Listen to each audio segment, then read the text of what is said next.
எல்லாருக்கும் வணக்கம். எல்லாம் எப்படி இருக்கீங்க? நல்லா இருக்கீங்களா?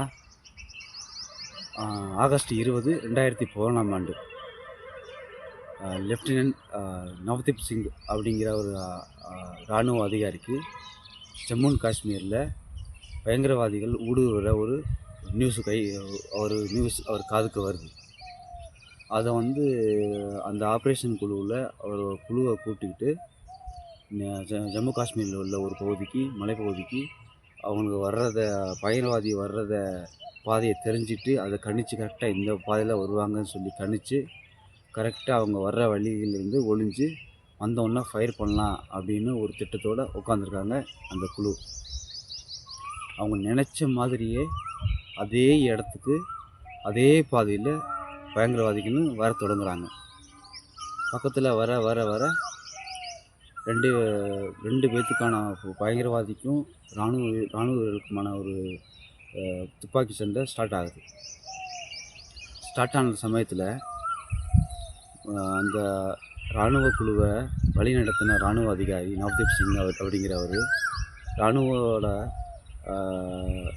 சிப்பாய்களை பின்னாடி வச்சுட்டு அவர் இராணுவ அதிகாரி முன்னாடி நின்று வழிநடத்தி மேலே முன்னேறி போயிட்டுருக்கார். ஃபயர் பண்ண வழியாக எவ்வளோ முடியுமோ அவ்வளோ முன்னேறி போகிறாரு. முன்னேறி போனதுக்கப்புறம் அவர் விஷயம் பண்ணார், முடிஞ்ச அளவுக்கு பக்கத்தில் போய் நம்ம ஃபயர் பண்ணால் தான் ஹிட் அடிக்க முடியும், கரெக்டாக அவங்கள நம்ம ஃபயர் பண்ண முடியும், அவங்கள வீழ்த்த முடியுங்கிற காரணத்தினால அவர் வேறு யுத்தியை கையாண்டு எவ்வளோக்கு முடியுமோ அவ்வளவு பக்கத்தில் போய் கிட்டத்தட்ட 3 பயங்கரவாதியை பக்கமாக போய் கொன்றார். அடுத்து 3 பயங்கரவாதியை கொன்றதுக்கப்புறம் 4வது பயங்கரவாதி அவன் தற்காப்புக்கு பயந்துக்கிட்டு நம்மளை கொல்ல போகிறாங்கங்கிற பயத்தில் அங்கே சிப்பாயை நோக்கி ஃபயர் பண்ண தீவிரவாதி திடீர்னு துப்பாக்கியை மாற்றி இங்கே இராணுவ அதிகாரி மேலே ஃபயர் பண்ணுறாரு. அந்த ஃபயர் பண்ண ஒரு குண்டு எதிர்பாராத விதமாக அவர் தலையை நோக்கி பாயுது. தலையை நோக்கி பாஞ்சதுக்கப்புறமும் அவர் விடாமுயற்சியால் திரும்பி கண்டினியூவாக ஃபயர் பண்ணுறாரு. கண்டினியூவாக ஃபயர் பண்ணதுக்கப்புறம் அந்த ஃபயரிங்கில் அந்த 4வது பயங்கரவாதி இறந்து போயிடுறான்.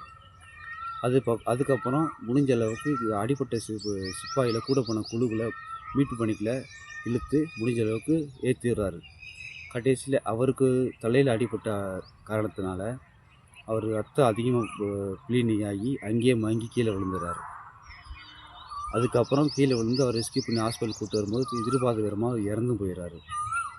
அதுக்கப்புறம் அவர் கௌரவமான விருதான அசோக் சக்ரா விருது அவருக்கு வழங்கப்படுது. மரணத்துக்கு பின் அவருக்கு வழங்கப்படுது. இந்த மாதிரி இராணுவ அதிகாரிகள் பயமில்லாமல் நாட்டுக்காக உயிரை கொடுத்தவங்க பல பேர் இருக்காங்க.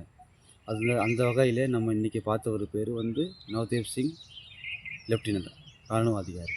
நன்றி, வணக்கம்.